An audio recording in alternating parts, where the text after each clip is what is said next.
Hi everyone, Candace Heron, nurse practitioner from Hometown Primary Care here today. And I was going to discuss a little bit about myself rather than about a medical problem. So when I became a nurse practitioner and I knew I was going to end up in primary care, and I say it like that because I had really thought I would go to the emergency department where I had 10 years of experience as a RN, but that is not how it worked out. And when I was trying to figure out what to do after I was told that we had to finish more schooling to get our acute care certification before I could go into emergency medicine, even though I had worked in that setting my whole entire career, um, I decided I could not at that point go back to school. And really, I don't ever plan to go back and finish any further training to get any more certifications as far as traditional school training. I have done many, many classes since then, but not in the traditional college sense. So when I decided that I wanted to just get out of school and finish what I had started, I decided I would go on and started applying pretty much everywhere. When I did that, I got hired at an urgent care here in my home state, not in my hometown. And so I was traveling all over the state of Oklahoma. And while it was a lot of great experience, it was during the COVID pandemic, and it was very overwhelming. But by the end of it being so overwhelming and it being 2 to 3 years into that, I decided I just really didn't like the volume game. Didn't want to see 60 patients a day, which was what I currently had been doing, which was urgent care. That's what we were doing. And I was often asked, do you have your own practice? Is there somewhere else I can see you? And I would always tell people, no, this is it. This is what I'm doing.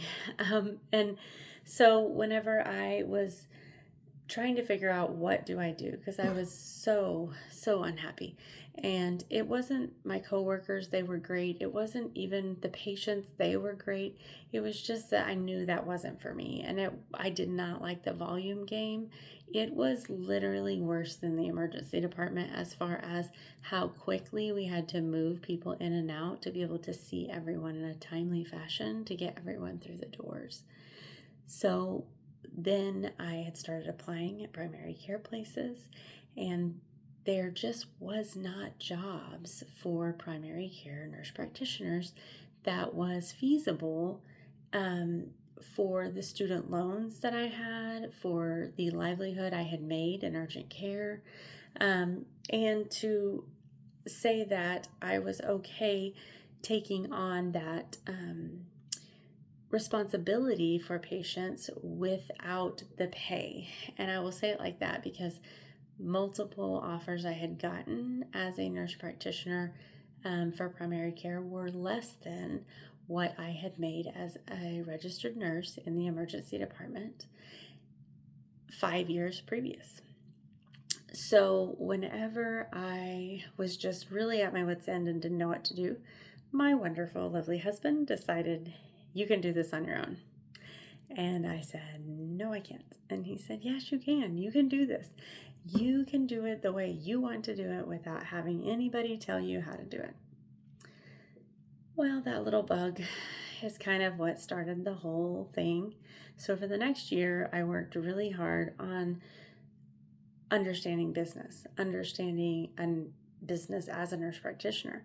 I found an amazing supervising physician who was actually my first ever preceptor during nurse practitioner school. And she was amazing at everything that she had entrusted in me as a student. And then again, when I asked her, could you please be my supervising physician? She said, absolutely. And I'm here to help in any way. So then move forward, I got into primary care, seeing patients. I knew I didn't only want to see insurance patients. I also wanted to see patients who could not afford insurance or didn't have insurance or were underinsured. So I had followed a friend of mine through a day of her clinic, and she was doing only direct primary care. Shout out to Jessica Streller from Mustang at that time. She kind of took me under her wing and taught me so many things. But she only did direct primary care. And I was like, well, I don't really want to completely rule out doing some insurance. So I decided to take a few insurances, which at the time was about 6, which was mainly most major insurance companies. And I decided that then we would still do the direct primary care setup. Well, shortly after we opened our clinic, it became very evident that the biggest complaints that I had from most every patient that I ever saw was, I'm fatigued, I'm exhausted, I'm depressed, I'm anxious, I don't have any drive to do anything in my life. I really just don't know what is wrong with me. It didn't really matter the age. That seems to be the complaint, even from young teenage children up to 50, 60, 70, sometimes 80-year-olds. And that's all they would say is, I'm so tired. And I did not really understand that that's what primary care was going to be.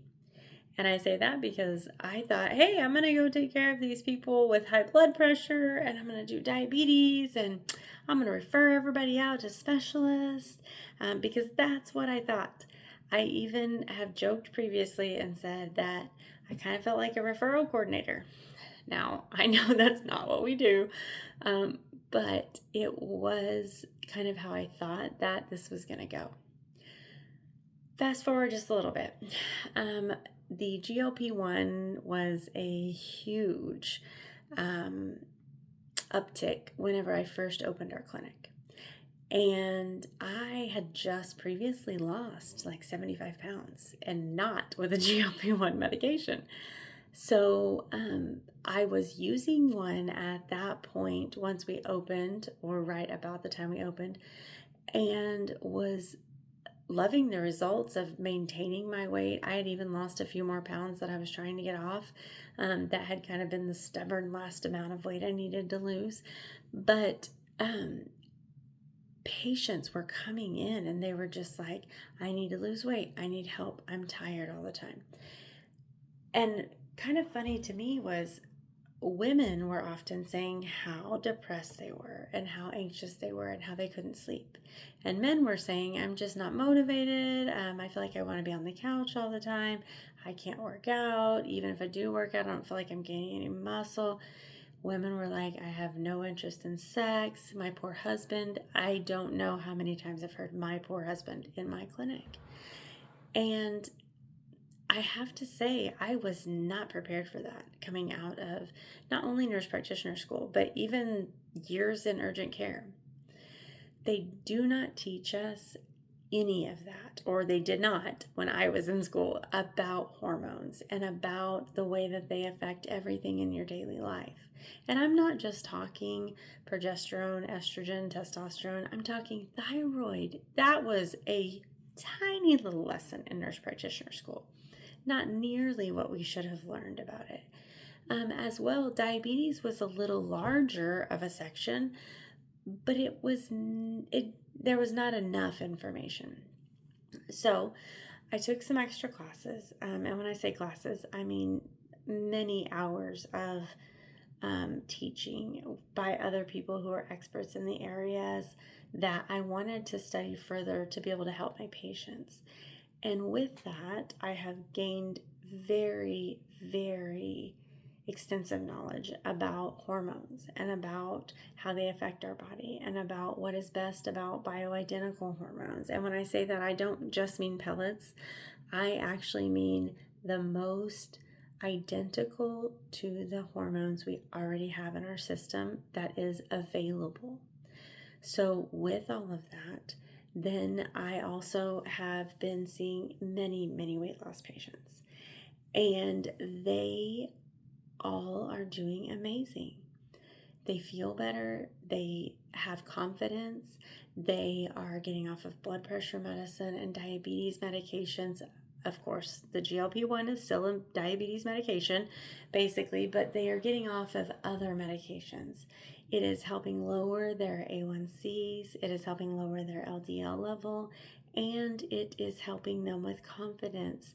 And they're able to work out again. They feel more healthy. They're able to say no to foods and cravings. They always mention this thing called food noise, which I did not understand what they meant at first, but I do now.